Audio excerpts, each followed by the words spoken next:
31 अक्टूबर 1984 जब भारत की प्रधानमंत्री अपने ही घर में मार दी गई। सोचिए, आप भारत के प्रधानमंत्री हैं, पूरी दुनिया आपकी सुरक्षा को लेकर अलर्ट रहती है, लेकिन आपकी मौत आपके घर के गेट पर आपके ही बॉडीगार्ड के हाथों हो जाए। सवाल सिर्फ ये नहीं है, इंदिरा गांधी की हत्या कैसे हुई। असली सवाल है, वो हालात कैसे बने जिन्होंने भारत को इस मोड़ तक पहुंचा दिया। आज की ये कहानी है एक प्रधानमंत्री, एक सेना ऑपरेशन, एक टूटा हुआ विश्वास और फिर 3 गोलियों से बदल गया भारत का इतिहास। इंदिरा गांधी भारत की पहली महिला प्रधानमंत्री, लेकिन वो सिर्फ नेहरू की बेटी नहीं थी, वो भारत की सबसे मजबूत और सबसे विवादित नेता भी थीं। उनका तरीका सीधा था, फैसला लेना, विरोध झेलना और पीछे ना हटना। 1971 का युद्ध, बांग्लादेश का बनना और भारत का एक नई ताकत बनकर उभरना। इंदिरा गांधी धीरे धीरे देश की सबसे ताकतवर राजनीतिक शख्सियत बन चुकी थी, लेकिन इसी ताकत के साथ एक और चीज बढ़ रही थी, विरोध। 1970 के दशक के अंत में पंजाब में हालात बिगड़ रहे थे। धार्मिक भावनाएं, राजनीतिक टकराव और अलगाव की सोच। इसी माहौल में एक नाम तेजी से उभरता है। जरनैल सिंह भिंडराम वाले सरकार के लिए यह सिर्फ धार्मिक नेता नहीं रह गया था, बल्कि एक कानून व्यवस्था की चुनौती बन चुका था। धीरे धीरे अमृतसर का स्वर्ण मंदिर परिसर उग्र गतिविधियों का केंद्र बनता गया। सरकार के सामने सवाल था, अगर अभी नहीं रोका तो कल बहुत देर हो जाएगी।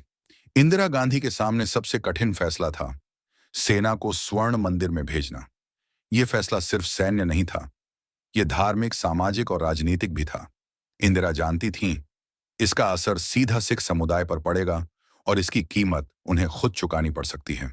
लेकिन फिर भी उन्होंने आदेश दे दिया। जून 1984 सेना ने स्वर्ण मंदिर परिसर में प्रवेश किया। भारी फायरिंग, बड़ी संख्या में मौतें और पूरे देश में गुस्से की लहर।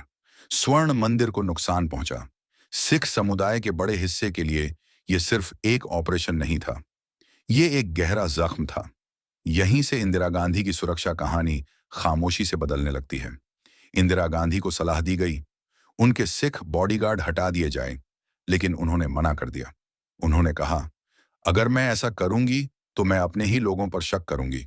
यही उनका सिद्धांत था, धर्म के आधार पर भेदभाव नहीं। लेकिन इतिहास ने यही फैसला सबसे बड़ा मोड़ बना दिया।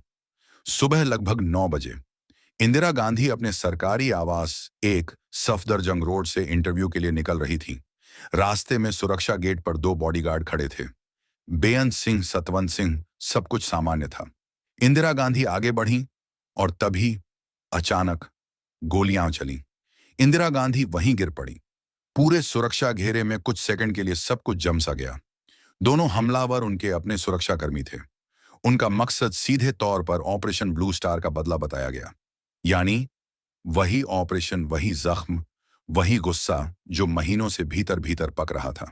इंदिरा गांधी को तुरंत एम्स ले जाया गया। डॉक्टरों की पूरी टीम जुट गई, लेकिन घाव बहुत गंभीर थे। कई घंटे तक उन्हें बचाने की कोशिश चली और फिर दोपहर में इंदिरा गांधी को मृत घोषित कर दिया गया। जैसे ही खबर फैली, पूरे देश में सन्नाटा और आक्रोश फैल गया। दिल्ली से लेकर कई शहरों तक हिंसा भड़क उठी। सबसे ज्यादा असर सिख समुदाय पर पड़ा।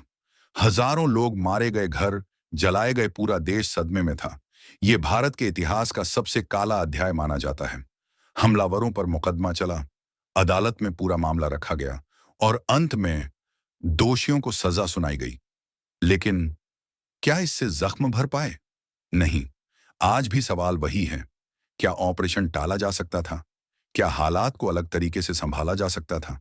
क्या भरोसे और सुरक्षा के बीच कोई और रास्ता था?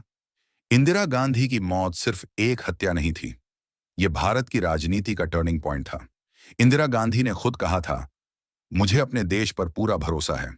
लेकिन उसी देश के इतिहास में 31 अक्टूबर 1984 एक ऐसा दिन बन गया जब सत्ता, धर्म, राजनीति और गुस्सा सब एक ही जगह टकरा गए और उसी टकराव में एक प्रधानमंत्री की जान चली गई।